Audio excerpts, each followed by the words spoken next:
Hello बच्चों। तो आज हमारे साथ हैं AIR 16 IITs एंड फिजिक्स के स्टूडेंट अभी। तो आज हम इनसे जानेंगे इनकी सफलता का राज, जो कि आपके लिए बहुत इंपॉर्टेंट है। बच्चों का बहुत रहता है कि टॉपर्स की स्ट्रेटजी क्या थी, टॉपर्स ने कैसे पढ़ाई करी। तो आज हमारे सामने है अभी, इनसे हम जानेंगे कि AIR 16 के पीछे जो इनकी सफलता है, इसके पीछे क्या स्ट्रेटजी थी। तो ये इंटरव्यू आपके लिए बहुत इंपॉर्टेंट हो सकता है। इस इंटरव्यू को पूरा देखें और कुछ ना कुछ इससे आपको सीखने को मिलेगा। तो सबसे पहले तो अभी आपको बहुत बहुत कांग्रेचुलेशन, बहुत बहुत बधाई मेरी तरफ से और मेरी पूरी टीम की तरफ से, जो आपकी AIR 16 आई है। ये एक बहुत बड़ा थैंक अचीवमेंट यू। है IITs एंड फिजिक्स में टॉप 50 के अंदर आना।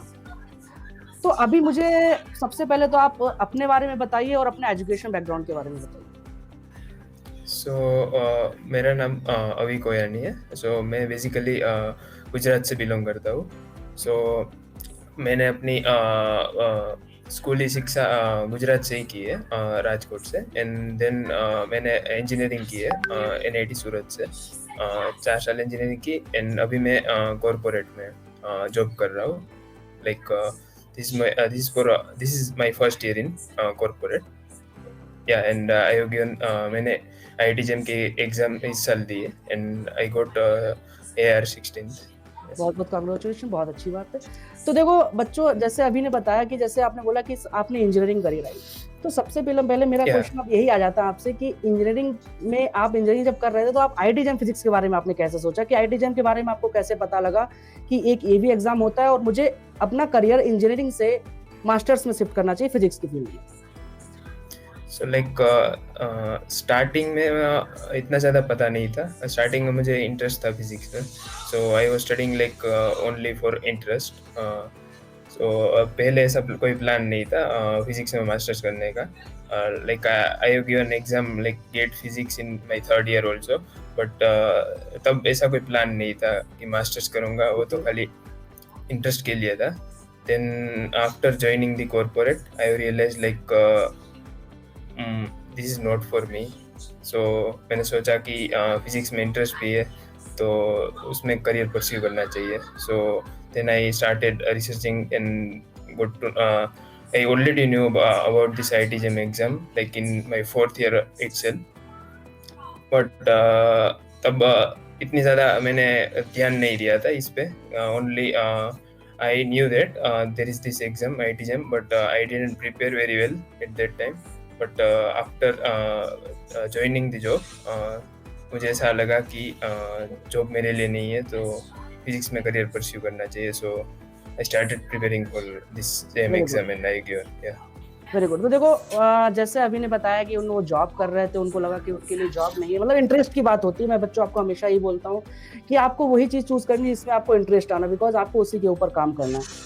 तो अभी ने एक बहुत अच्छी बात बोली कि मैं जॉब कर रहा था, जॉब से मैंने स्विच किया फिजिक्स की फील्ड में, मैंने सोचा IIT JEM देना। तो एक सिंपल सा क्वेश्चन मेरा ये भी आता है आपसे कि आपने जॉब के साथ कैसे प्रिपेयर किया IIT JEM के एग्जाम के बारे में, वो मुझे पहले बताइए। और उससे पहले मुझे आप ये बताइए कि आपका जो AIR 16 आया है, आपको अभी फील कैसा हो रहा है? मतलब आपने ये सोचा था कि आप टॉप 50 में आ जाओगे, या फिर एग्जाम देके जब निकले थे तब आपको लगा था कि हाँ यार टॉप 50 में मैं आ सकता हूँ, या फिर ये सरप्राइजिंग है आपको? First, let me ask the second question. Let me answer the second question. After giving the exam, बाहर निकलते टाइम मुझे ऐसा फील हुआ था कि इस बार का एग्जाम थोड़ा डिफिकल्ट है। Right. मैंने पिछले साल के क्वेश्चन पेपर सोल्व किए थे, मुझे ऐसा फील तो हुआ कि थोड़ा डिफिकल्ट है। But after googling I have searched on the web, then I realized everyone found this paper difficult.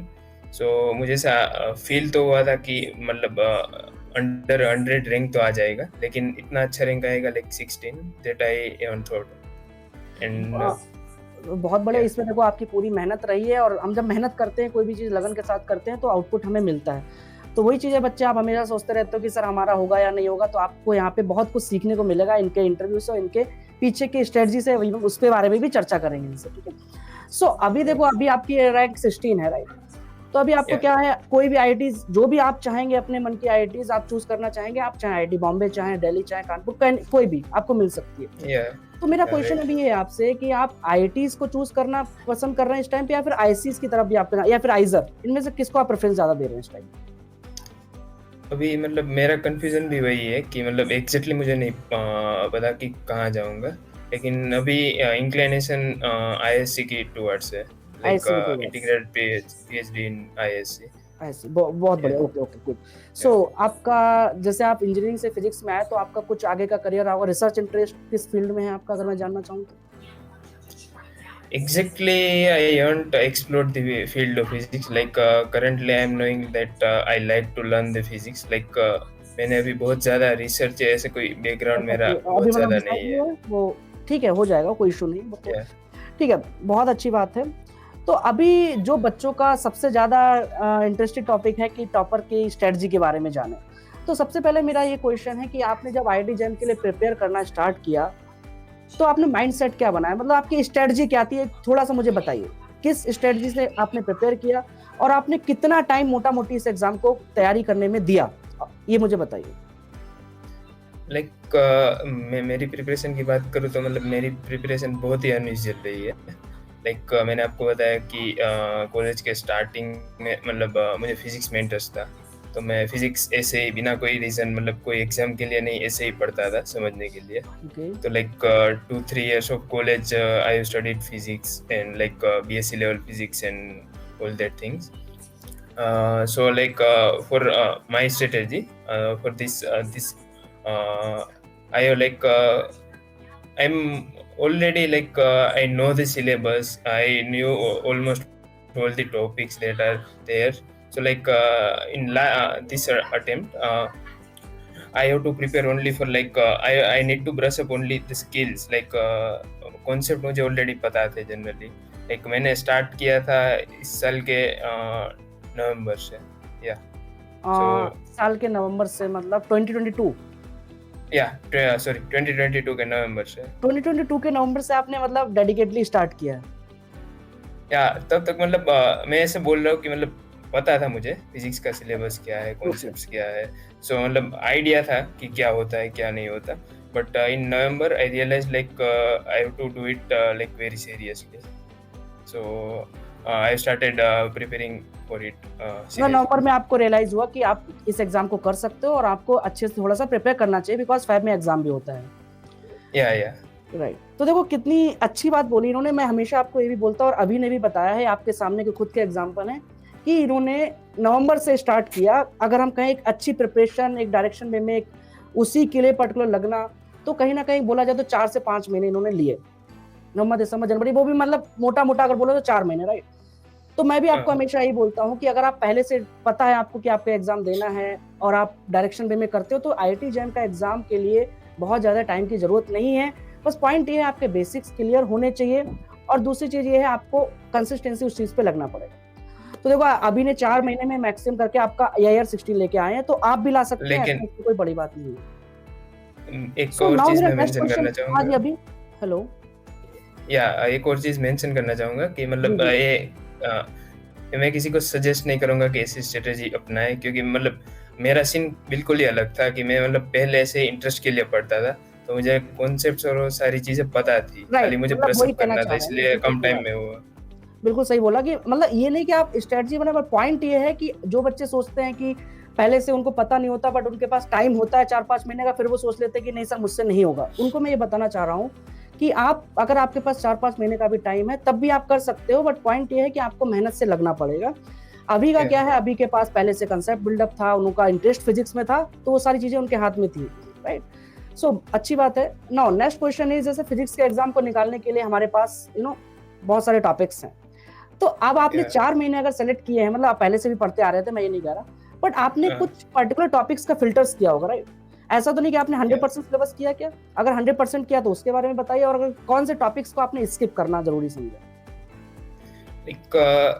इससे देखे तो मतलब मैंने कवर तो ऑलमोस्ट सभी चीज़ें की है, बट मेन फोकस लाइक सबसे पहले स्टार्टिंग में फोकस था EMT, then mechanics, then like quantum mechanics. Like I have gone through the exam pattern and identified like certain topics है जिनमें से ज़्यादा क्वेश्चन आ रहे हैं और ज़्यादा वेटेज वाले टॉपिक है, तो उस पर पहले फोकस किया, उस पर मतलब कॉन्सेप्ट पूरा बिल्डअप किया, उस पर प्रैक्टिस की, और वो कॉन्सेप्ट बिल्कुल सही हो गए। बाद में मैंने ये वाले topic like electronics and this solid state physics, solid state, all that I optics, have started. ये सब टॉपिक आपने बाद में करे होंगे, है ना? Yeah, हाँ, yeah. गुड। देखो, ऑब्वियस सी बात है कि हमें अगर एग्जाम निकालना भी है तो हमें स्मार्ट अप्रोच करना होता है। वही इन्होंने किया है कि हमारे इंपॉर्टेंट टॉपिक्स हमें पहले करने कवर होते हैं, जो कि मेजर टॉपिक्स हैं। अच्छी बात है, ठीक है। तो उसके अलावा आपने अपने जो किया है, अपने पढ़ाई करी, स्टडी करी, अच्छी बात है। आप मुझे एक चीज़ ये भी बताइए कि आपकी प्रिपरेशन के दौरान आपने मॉक टेस्ट लिया क्या? मतलब टेस्ट सीरीज वगैरह आपने लगाया? हाँ, मतलब मॉक टेस्ट तो जनरली ज़रूरी होता है, क्योंकि जरूरी उससे होता आइडिया लगता है है। गेज अब करने के मेरा लिए। एक क्वेश्चन आपसे ये है, आप बच्चों को बताइए कि मॉक टेस्ट का इंपॉर्टेंस आपके सक्सेस में कितना रहा और मॉक टेस्ट क्यों लगाना चाहिए? मॉक टेस्ट जनरली पहले हम कॉन्सेप्ट बिल्डअप करते हैं और ऐसे इंडिविजुअल टॉपिक के क्वेश्चन सॉल्व करते हैं, तो उससे आइडिया तो लगता है कि कॉन्सेप्ट कितने बिल्डअप हुए, लेकिन ओवरऑल सारे टॉपिक जब कवर हो जाएंगे तो बाद में कभी कभार क्वेश्चन पढ़ते टाइम आइडिया नहीं लगता कि कैसे सॉल्व करें, क्योंकि इंडिविजुअल टॉपिक का कई बार हम भूल जाते हैं। राइट, तो अगर हम मॉक टेस्ट देंगे तो मतलब हमें आइडिया लगेगा कि एक साथ हम सारे कॉन्सेप्ट के क्वेश्चन आएंगे, पूरा पेपर आएगा, तो हम एक एक साथ स्ट्रेटजी कैसे डेवलप कर डील कर पाएंगे कि सकते हम एग्जामिनेशन में हॉल में कैसे परफॉर्म कर सकते हैं, है ना? या राइट, लाइक टाइम मैनेजमेंट भी कौन हम से बना सकते हैं उससे। कौन से क्वेश्चंस पहले लेने, कौन से क्वेश्चन छोड़ देने, लास्ट में अटेम्प्ट करने, वो सारी चीज़ों के लिए ज़रूरी है मॉक टेस्ट। राइट, और तो गुड, वेरी गुड। तो आपने जब मॉक टेस्ट दिए तो आपके साथ, अभी जैसे बच्चों के साथ होता है, तो आपके साथ कभी ऐसा हुआ कि आपके मार्क्स कम आए हों और आपको फिर लगा हो कि नहीं यार, अब मुझसे नहीं होगा, थोड़ा सा डिप्रेशन या थोड़ा सा लो फील किया आपने कभी ऐसा? जनरली एग्जाम या कोई भी चीज़ की प्रिपरेशन के लिए ऐसा स्ट्रेस तो सबकी लाइफ में आता ही है कि मतलब राइट, लो फील करेंगे कि मार्क्स नहीं आ रहे और ऐसी सब चीज़ें, बट उनको हावी नहीं होने देना है। पता है कि अगर कंसिस्टेंटली मेहनत करते रहेंगे तो सारी चीज़ें चली जाएंगी, एक टाइम पे अच्छे मार्क्स भी आने चालू हो जाएंगे, तो वो हाँ, तो मतलब बहुत ज़्यादा दिमाग पे हावी नहीं होना है। हाँ, तो देखो बच्चों, आप भी कई बार मैसेज करते हो मुझे भी, और कई बार आपकी सर मार्क्स कम आ रहे हैं। तो मार्क्स देखो क्या है, अभी के भी हर किसी के मार्क्स कम आते हैं मॉक टेस्ट में, बट हमें क्या करना होता है, हम एक मॉक टेस्ट को लर्निंग प्रोसेस की तरह लेते हैं और सीखते रहते हैं, राइट? क्योंकि हम जब तक सीखेंगे नहीं, या तब तक हम आगे बढ़ेंगे नहीं। तो मॉक टेस्ट को कभी भी आपको ऐसे नहीं करना कि मार्क्स कम आ गए तो परेशान हो जाना है। उससे आप सीखो, आप उसका एनालिसिस करो, और जो अभी ने भी किया होगा कि आपने उसका एनालिसिस किया होगा, राइट? या आपके मार्क्स लाइक कम क्यों आ रहे हैं? तो ये सब चीजें बहुत 3 जरूरी घंटे का है। पेपर, हाँ, बताइए। या लाइक 3 घंटे का पेपर है, तो हमें एक्सप्लिसिटली पेपर खत्म होने के बाद 1 या 2 घंटे उसका एनालिसिस करने में बिताने चाहिए कि कहाँ मार्क्स घटे, हमें क्या इम्प्रूव करना चाहिए। वो मतलब बहुत इंपॉर्टेंट चीज़ है, वो वेरी लोग फोकस इंपॉर्टेंट, नहीं बिल्कुल करते सही उस कहा पर। आपने। मैं भी हमेशा ये बोलता हूँ कि आपका मॉक टेस्ट आप दो, बट मॉक टेस्ट का एनालिसिस मॉक टेस्ट देने के बाद बहुत ज़्यादा इंपॉर्टेंट हो जाता है। बिकॉज आप अगर एनालिसिस ही नहीं करेंगे तो आपको पता ही नहीं लगेगा आपकी कमियाँ क्या हैं, राइट? और मॉक या टेस्ट राइट, इसीलिए दे रहे थे because you want to know कि आप कहाँ पे गलत हैं। कहाँ अच्छी कमजोर बात है। है, ठीक है, वेरी गुड। अभी आप मुझे दूसरी चीज़ ये बताइए कि आपने मॉक टेस्ट भी दिया, वो तो ऑब्वियस सी बात है, हर टॉपर और हर बच्चे को देना भी चाहिए, जैसे अभी ने भी बताया कि एक बहुत इंपॉर्टेंट रोल प्ले करता है। दूसरा ये है कि जब आप प्रिपरेशन कर रहे हैं तो आपने कुछ अपने शॉर्ट नोट्स बनाए थे क्या? शॉर्ट नोट्स कितने इंपॉर्टेंट हैं? आपने कुछ ऐसा स्ट्रेटजी फॉलो किया? या लाइक शॉर्ट नोट्स तो जनरली इम्पोर्टेंट है, क्योंकि जनरली हम पढ़ते हैं, कोई मटेरियल से पढ़ते हैं, तो मटेरियल में इंफॉर्मेशन दी होती है वो बहुत ही वास्ट दे रखी होती है, तो लास्ट में रिवीजन करने में वो इंफॉर्मेशन कुछ ज़्यादा ही टाइम लगा देती है। तो उससे अच्छा अब जब प्रिपेयर कर रहे हो तो साथ साथ में ही कंसाइज और खुद से नोट्स बनाओ अपनी हैंड राइटिंग में, जिससे आपको आइडिया लगेगा कि क्या क्या चीज़ें हैं, क्या क्या कहाँ आप कमज़ोर है, और रिवीजन करते टाइम कौन कौन से टॉपिक पे फोकस करना है। और लास्ट टाइम पे अगर एग्ज़ाम डेज आ रहे हैं और लाइक फेब में एग्ज़ाम होता है, तो 1-2 वीक से पहले तुम पूरा सारी बुक्स को खोल के पूरे टॉपिक नहीं पढ़ सकते, तो तुम्हें नोट्स ही पढ़ने चाहिए, वेरी और गुड। नोट्स इम्पोर्टेंट है। नोट्स इंपॉर्टेंट है, और मैं ऐसा मान रहा हूँ कि आपने रिवीजन भी बहुत अच्छे से किया होगा, है ना? या रिवीजन तो मतलब बहुत ज़्यादा इम्पोर्टेंट है, क्योंकि मैं जैसे बता रहा था कि मेरे कॉन्सेप्ट तो सारे ऑलरेडी बिल्डअप थे, लेकिन वो एक साथ मतलब रिवाइज्ड नहीं थे, तो मुझे मतलब क्लिक नहीं होता था स्टार्टिंग में, तो मैंने मतलब बहुत रिवाइज करना पड़ता है कॉन्सेप्ट को, सारे कॉन्सेप्ट को, लाइक 4-5 बार पूरे सिलेबस का रिवीजन करो, जिससे मतलब पूरा ही दिमाग में बैठ जाएगा एग्जाम आने तक। बिल्कुल सही बात है, बिल्कुल। तो देखो, दो चीज़ें बहुत इंपॉर्टेंट हैं, अभी भी बता रहे हैं कि रिवीजन और नोट्स ये आपके हमेशा साथ देने वाले हैं। तो स्टार्टिंग से आप नोट्स बना के चलें और लास्ट में आपको maximum revision, multiple times revision करना है अगर आपको इसी तरह की सफलता जो टॉप 50 रैंक चाहिए, जो अभी की 16 रैंक आई है, आप यहाँ से देख भी रहे हो, तो ये चीज़ें आप हमेशा ध्यान रखें ना। मेरा एक बहुत इंपॉर्टेंट क्वेश्चन है जो मेजोरिटी ऑफ स्टूडेंट्स का रहता है, अभी आप उसका आंसर देना चाहें ताकि हमारी ऑडियंस उस Yeah. चीज़ से थोड़ा सा मोटिवेट हो उस चीज़ से, कि जैसे आपने भी कॉर्पोरेट लाइफ के साथ चीज़ों को मैनेज किया, इवन कॉलेज के साथ आपने चीज़ों को मैनेज Yeah. किया, आईटी जैम का एग्जाम, तो आप बच्चों को ये बताइए कि कॉलेज के साथ ही आईटी जैम का एग्जाम निकालना पॉसिबल है, क्योंकि आपने निकाला भी है, तो कैसे मैनेज किया, आप थोड़ा सा ये बताने की कोशिश कीजिए। So like मेरे हिसाब से IIT जेम का एग्जाम इतना ज़्यादा डिफिकल्ट नहीं है। उसका difficulty level easy, not easy but intermediate level पे तो आ ही जाता है। सो निकाल तो सकते ही है कॉलेज के साथ। इतना कॉलेज में भी मतलब बहुत ज़्यादा स्कूल जितना प्रेशर नहीं रहता, तो सही है कि कॉलेज के साथ निकाल सकते हैं। लाइक टाइम को मैनेज करना सबसे इम्पोर्टेंट चीज़ है। सो लाइक आपके क्लासेस लग रहे हैं 3-4 घंटे रोज़ाना, 4-5 घंटे, तो लाइक रोज़ाना कुछ डेडिकेटेड आवर्स आप इस प्रिपरेशन को दे दीजिए कि रोज़ाना में 1 या 2 घंटे 3 घंटे कंसिस्टेंट रहना है। लाइक ऐसा नहीं है कि एक दिन 10 घंटे किए और फिर एक हफ्ता कुछ किए ही नहीं। लाइक रोज़ाना 2 घंटे करो, लेकिन रोज़ाना करो। So that is important thing. And physics में तो मतलब वही है कि कॉन्सेप्ट भी बिल्डअप करने हैं, खाली उस पर भी फोकस नहीं करना कि खाली मुझे क्वेश्चन सोल्व करने हैं। तुम लोग मतलब क्लास अटेंड कर रहे हो तो क्लास में भी पूरा फोकस करो कि कॉन्सेप्ट बिल्डअप हो और लाइक तुम्हें नॉलेज हो। ऐसा नहीं कि खाली एग्जाम के लिए प्रिपेयर कर रहे हो और फिर छोड़ दो। बिल्कुल सही उससे बात बोली, काफी क्योंकि आपने बहुत बढ़िया बात लगी मुझे कि अभी ने एक बात बोली कि ऐसा नहीं होना चाहिए कि आप एक दिन 10 घंटे पढ़ रहे हो फिर पूरे हफ्ते आप नहीं पढ़ रहे हो।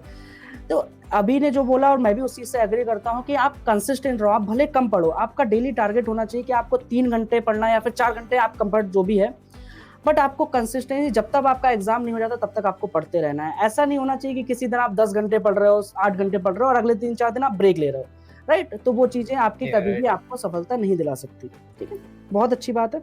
नाउ अभी मेरा सेकंड लास्ट क्वेश्चन आपसे ये है कि इस सक्सेस को आप किससे डेडिकेट करना चाहेंगे और इसके पीछे का मोटिवेशन क्या रहा? लाइक डेडिकेट तो मतलब काफी लोगों को कर सकते हैं। कोई भी सक्सेस होती है वो जनरली एक बंदे की तो नहीं होती है, उसके पीछे काफी लोगों का हाथ होता है। तो लाइक मम्मी पापा और सिस्टर्स और सबको मतलब डेडिकेट कर सकते हैं। वैसे मतलब पर्टिकुलर नाम लेके तो किसी को नहीं, लेकिन बहुत लोगों का हाथ है। मैं तो सबसे बड़ी बात ये है कि आपकी जो मेहनत है वो आज रंग लाई है। सबसे ज्यादा मेहनत, हाथ कई लोगों का हो सकता है, बट मेहनत आपने बहुत करी है, मैं मानता हूँ, क्योंकि टॉप 50 रैंक लाना इतना आसान होता नहीं है। अच्छी बात है। दूसरी चीज ये है कि आपका आगे के प्लान्स क्या है अभी? जैसे आगे का कुछ आपका पहले प्लान है कि मास्टर्स करने के बाद आगे फर्दर रिसर्च में जाना है, या फिर मास्टर्स तक का ही आपका कुछ है, या फिर अभी आपका डिसाइडेड नहीं? अभी तो मतलब ऐसा है कि मतलब अभी तो मुझे रिसर्च में ही फोकस है, तो मुझे तो ऐसा लगता है कि मास्टर्स के बाद भी मैं PhD के लिए ही जाऊंगा। सो अभी ऐसा प्लान है, या तो फिर IISc से इंटीग्रेटेड PhD ही लूंगा, अगर उसमें हो जाएगा तो हो जाएगा, बिल्कुल हो जाएगा। जिस तरह से आपकी देखो, मेहनत करने से सारी चीजें होती हैं। पॉइंट ये है आप मेहनत को ईमानदारी से, सच्चाई से करते रहें।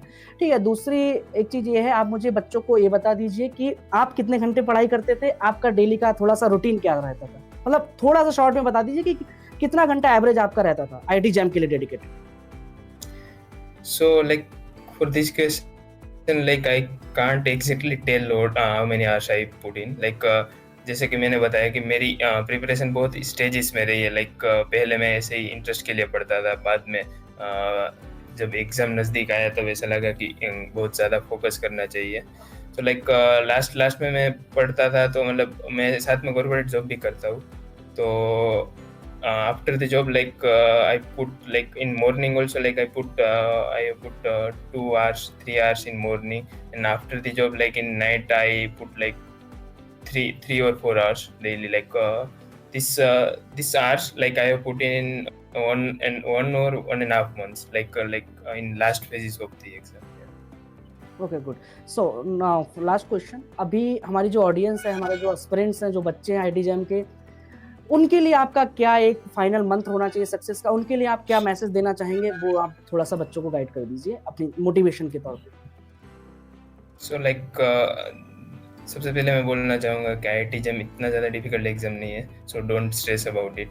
बट कंसिस्टेंटली मेहनत करते रहो, कॉन्सेप्ट मेन चीज़ कॉन्सेप्ट पे फोकस करो, और कॉन्सेप्ट बिल्डअप हो जाए बाद में प्रॉपर न्यूमेरिकल लगाओ, और फिर उस पर भी थोड़ा फोकस करो, क्योंकि एग्ज़ाम निकालना भी एट लास्ट इम्पोर्टेंट तो है ही। सो एंड मेन चीज़ कि रिवीजन पे बहुत ज़्यादा फोकस करो और नोट्स पे फोकस करो, लाइक नोट्स बनाओ और मैक्सिमम टाइम रिवीजन करो, और लास्ट एक मंथ में मॉक टेस्ट दो, और उसका मेन चीज़ उसका एनालिसिस करो। देखो बहुत Yeah. अच्छी बात बोली अभी ने कि रिवीजन, नोट्स और एनालिसिस, मॉक देके एनालिसिस, ये 3 बहुत इंपॉर्टेंट रोल प्ले करते हैं, जो कि अभी के लिए भी किए हैं और हर एक एस्पिरेंट के लिए करते हैं। तो अच्छा लगा अभी आपसे बात करके। मैं उम्मीद करता हूँ हमारे सारे एस्पिरेंट्स इस इंटरव्यू देख के कुछ अच्छा फील करेंगे और मोटिवेट होंगे और अपनी प्रिपरेशन को अच्छी तरह से कंटिन्यू करते रहेंगे। थैंक यू सो मच अभी for Yeah. Joining. Thank you so much and all the best for your Thanks career. for having me. Yeah, thanks.